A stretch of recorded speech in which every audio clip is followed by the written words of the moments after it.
इसी साल मई में कर्नाटक विधानसभा चुनाव होने जा रहे हैं, लेकिन चुनाव से ठीक पहले ही बीजेपी के पूर्व मंत्री के बयान की वजह से कर्नाटक में सरकार घिरती नजर आ रही है। बता दें, राज्य के पूर्व जल संसाधन मंत्री रमेश जारकीहोली ने बड़ी घोषणा की है, जिसमें उन्होंने कहा है कि मई में होने वाले विधानसभा चुनाव में बीजेपी प्रति वोट 6,000 रुपए देगी। ये बयान सामने आते ही विवाद खड़ा हो गया है, जिससे बीजेपी ने अब किनारा कर लिया है। रमेश जारकीहोली बीजेपी के पूर्व मंत्री हैं, जिन्हें 2021 में सेक्स स्कैंडल में कथित भूमिका के कारण इस्तीफा देना पड़ा था, जिसके बाद एक बार फिर बयान देकर जारकीहोली चुनाव से पहले चर्चाओं में आ गए हैं। जानकारों की माने तो बीजेपी के पूर्व मंत्री का ये बयान बेलगावी में एक रैली के दौरान सामने आया, जिसका आयोजन जारकीहोली के समर्थकों ने किया था। इसी रैली में कांग्रेस विधायक लक्ष्मी हेब्बलकर पर हमला बोलते हुए पूर्व मंत्री ने कहा था, मैं देख रहा हूं कि वे निर्वाचन क्षेत्र में अपने वोटरों को गिफ्ट बांट रही हैं। अब तक उन्होंने करीब 1,000 रुपए की कीमत के रसोई के उपकरण जैसे कुकर और मिक्सर दिए होंगे। वे गिफ्ट का एक और सेट दे सकती हैं।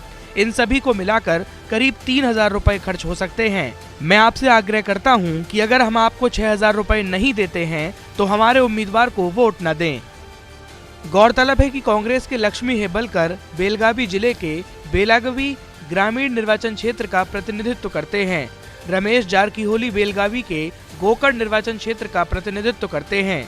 वहीं बीजेपी के पूर्व मंत्री जारकीहोली के इस बयान पर सिंचाई मंत्री गोविंद करजोल ने किनारा कर लिया है और कहा है, अगर कोई व्यक्ति बयान देता है तो ये पार्टी का बयान नहीं है, ये उनका निजी मामला है।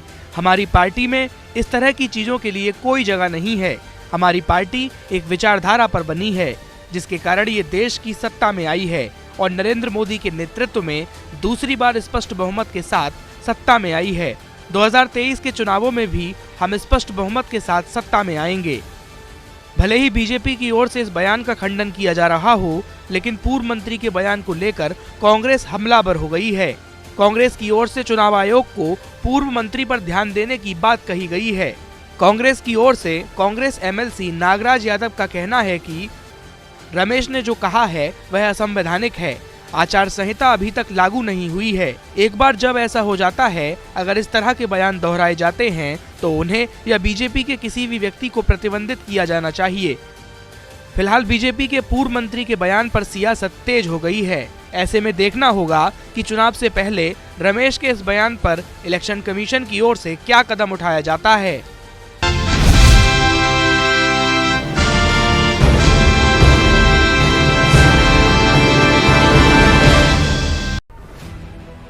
तो क्या महाराष्ट्र में शिंदे सरकार गिरने वाली है? क्या एकनाथ शिंदे सत्ता से बाहर होने वाले हैं?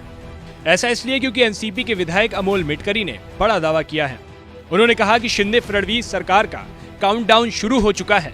महाराष्ट्र में जल्द बड़ी राजनीतिक उठापटक होने वाली है और उसके बाद ये सरकार गिर जाएगी। बता दें कि महाराष्ट्र की एकनाथ शिंदे सरकार को अवैध करार देने वाली उद्धव ठाकरे गुट की याचिका पर फिलहाल सुप्रीम कोर्ट में सुनवाई शुरू है। इस बीच अमोल मिटकरी ने दावा किया कि शिंदे सरकार में यह बड़ी उथल पुथल होने वाली है। अमोल मिटकरी ने एक ट्वीट किया जिसमें उन्होंने लिखा कि आने वाली शिव जयंती के पहले महाराष्ट्र में बड़ी सियासी हलचल होने वाली है। आगामी 19 फरवरी को छत्रपति शिवाजी महाराज की जयंती है। ऐसे में अमोल मिटकरी के मुताबिक राज्य में 1 महीने के भीतर बड़ी सियासी हलचल हो सकती है। मिटकरी के ट्वीट को लेकर महाराष्ट्र की सियासत में चर्चाओं और अटकलों का दौर शुरू है। ऐसा ही दावा महाराष्ट्र कांग्रेस के प्रदेश अध्यक्ष नाना पटोले ने किया। उन्होंने कहा कि आगामी 14 फरवरी को वैलेंटाइन डे के मौके पर यह सरकार गिर जाएगी। वहीं नितिन देशमुख ने भी इसी तरह का दावा किया है। उन्होंने कहा कि महाराष्ट्र के सत्ता संघर्ष की सुनवाई सुप्रीम कोर्ट में शुरू है। जैसे ही सुप्रीम कोर्ट इस मुद्दे पर अपना फैसला सुनाएगा, उसी समय शिंदे गुट के 16 विधायक अपात्र हो जाएंगे और यह सरकार गिर जाएगी। शिवसेना पार्टी किसकी और पार्टी का चुनाव चिन्ह धनुष बाण पर किसका अधिकार, इसको लेकर केंद्रीय चुनाव आयोग में एकनाथ शिंदे और उद्धव ठाकरे गुट के बीच जंग शुरू है। आगामी 30 जनवरी को इस संदर्भ में चुनाव आयोग में महत्वपूर्ण सुनवाई होनी है। अब तक की सुनवाई और दलीलों के मुताबिक ठाकरे गुट का पलड़ा ज्यादा भारी नजर आ रहा है। पिछली सुनवाई के दौरान ठाकरे गुट के वकील कपिल सिब्बल और देवदत्त कामत ने जोरदार बहस की थी, जिसमें उन्होंने पार्टी संविधान, पार्टी की राष्ट्रीय कार्यकारिणी, प्रतिनिधि सभा जैसे अनेक मुद्दों पर प्रकाश डाला था। वहीं एकनाथ शिंदे गुट के वकील महेश जेठमलानी और मनिंदर सिंह ने भी जोरदार बहस की थी।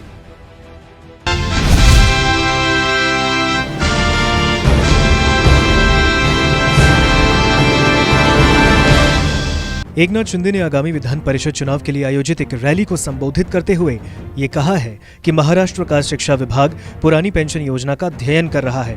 आपको बता दें कि पुरानी पेंशन योजना के तहत कर्मचारियों को निर्धारित पेंशन मिलती है। इसके तहत कर्मचारी पेंशन के रूप में प्राप्त अंतिम वेतन की 50% राशि का हकदार होता है। मुख्यमंत्री एकनाथ शिंदे ने कहा, सरकार शिक्षकों और सरकारी कर्मचारियों, गैर सहायता प्राप्त स्कूलों के लिए पुरानी पेंशन योजना और अंग्रेजी माध्यम के स्कूलों में 25% आरक्षण के लिए सकारात्मक है। शिक्षा विभाग पुरानी पेंशन योजना का अध्ययन कर रहा है। दावोस बैठक के बारे में बोलते हुए उन्होंने कहा कि कुछ विदेशी कंपनियां प्रत्यक्ष निवेश करने के बजाय संयुक्त उद्यमों में जाना पसंद करती हैं। मुख्यमंत्री एकनाथ शिंदे ने पिछली महाविकास आघाड़ी सरकार के दौरान निवेश को लेकर किए गए फैसलों पर भी कई सवाल उठाए हैं। लाइक कीजिए, सब्सक्राइब कीजिए और शेयर कीजिए। बेल आइकॉन बटन दबाना ना भूलें और देखते रहिए आपका अपना चैनल फोकस हिंदुस्तान और अपने कमेंट्स ज़रूर भेजें ताकि हम फिर से हाजिर होंगे एक नई खबर के साथ। ब्रिटिश मीडिया बीबीसी ने प्रधानमंत्री नरेंद्र मोदी पर एक डॉक्यूमेंट्री फिल्म रिलीज की थी।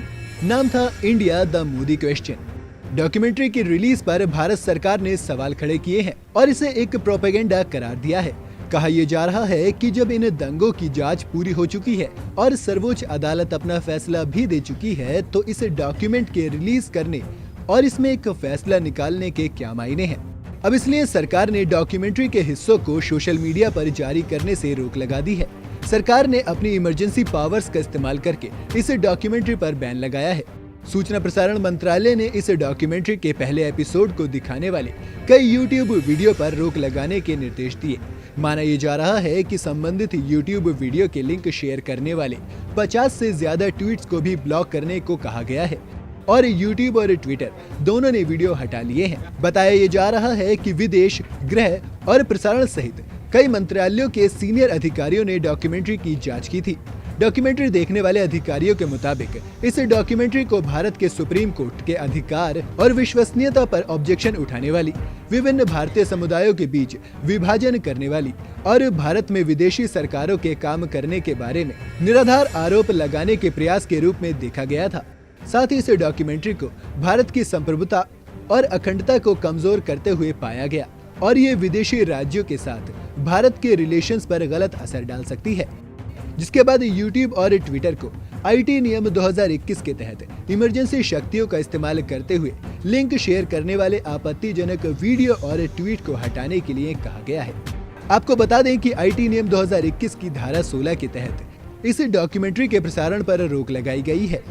इस नियम के मुताबिक इमरजेंसी सिचुएशन में सूचना मंत्रालय के सचिव ये पाते हैं कि कंप्यूटर संसाधनों के माध्यम से किसी भी ऐसी सामग्री को सार्वजनिक पहुंच से रोकना जरूरी है तो वो इसके लिए अंतरिम उपाय के रूप में दिशा निर्देश जारी करते हैं ताकि वो पहचाने गए लोगों, प्रकाशकों को समझा सके।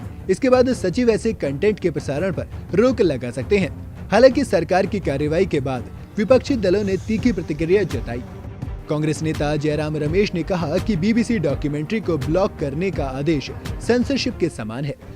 वहीं जब इस पर ब्रिटिश संसद में बात की गई तब पीएम ऋषि सुनक ने इससे खुद को अलग कर लिया और इसे गलत बताया। हालांकि बीबीसी ने इस डॉक्यूमेंट्री को भारत में रिलीज नहीं किया है, लेकिन कुछ यूट्यूब चैनलों पर भारत में ये अपलोड की गई थी। लाइक कीजिए, सब्सक्राइब कीजिए और शेयर कीजिए। बेल आइकॉन बटन दबाना ना भूलें और देखते रहिए आपका अपना चैनल फोकस हिंदुस्तान और अपने कमेंट्स ज़रूर भेजें ताकि हम फिर से हाजिर होंगे एक नई खबर के साथ।